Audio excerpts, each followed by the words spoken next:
내일 모레 이제 수요일에는 이재명 대표에 대한 선거법 2심 선고가 내려집니다. 검찰 구형, 2심에서 어떻게 구형을 하고 있는지, 그리고 1심 재판부의 판단과 관련해서 좀 간략하게 좀 요약을 좀 해주실까요? 예. 네, 이제 1심과 2심 모두 검찰에서는 2년 징역 2년형을 구형을 했고요. 이제 1심에서는 이제 집행유예형을 이제 선고를 했죠.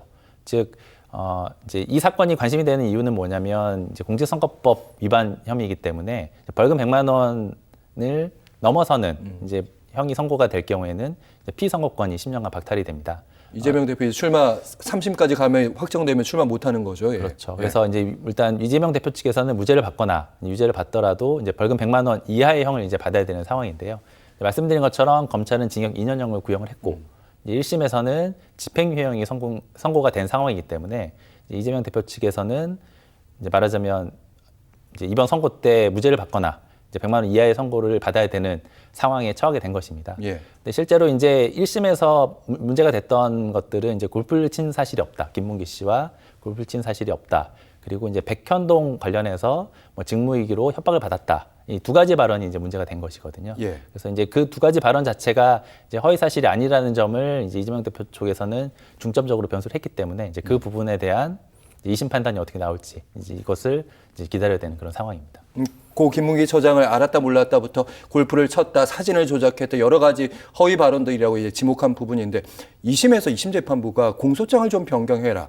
이렇게 얘기했단 말이죠. 이건 마지막 질문을 좀 드리도록 하겠습니다. 네, 이제 공소장을 변경했다는 것은 이제 앞서 말씀드렸던 이제 고 김문기 처장을 몰랐다는 부분에 한정해서 공소장 변경을 이제 검사 측이 요청을 한 건데요.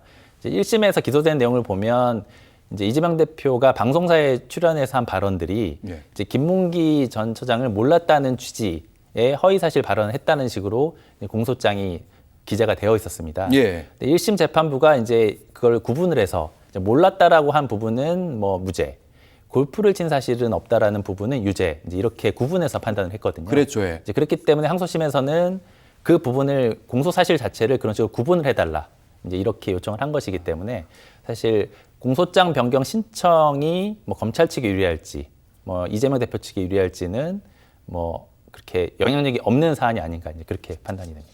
알겠습니다. 마지막 한 1분 정도 시간이 남은 것 같은데요. 마지막으로 못다한 얘기 있으시면 전해 주시죠. 네, 이제 이 허위사실 공표죄라는 것은 이제 그러니까 공직선거법에서 금지하고 있는 허위사실 공표는 이제 당선될 목적으로 허위사실을 이제 유포하는 경우에 이제 처벌하는 범죄입니다. 당연히 이제 공직선거법에서 의율하고 있는 범죄이기도 하고요. 이제 선거라는 것이 어떤 민주주의의 어떤 중요한 핵심적인 부분이기 때문에 이제 좀 엄하게 보는 것이 이제 사실입니다. 다만 이제 이재명 대표 측에서는 이제 위헌법률심판제청을 통해서 이 규정 자체가 다소 과도하다. 그리고 행위 자체가 이제 좀 불특정하다. 이제 이런 부분에 대해서 이제 문제 제기를 한 상태인데요. 재판부가 이제 26일 날 선고기를 지정을 했기 때문에 아마 위헌법률심판제청에 따른 재판 연기가 이루어지지는 않을 것으로 보입니다. 다만 이 범죄 자체는 발언 자체가 허위냐 아니냐, 어떤 내심의 의사를 판단하는 유형의 범죄이기 때문에 1심 판단이 2심에서 번복되는 경우도 적지 않기 때문에 이제 어떤 판단이 이루어질지에 대해서는 재판부의 판단을 이제 기다려 봐야 될 것 같습니다.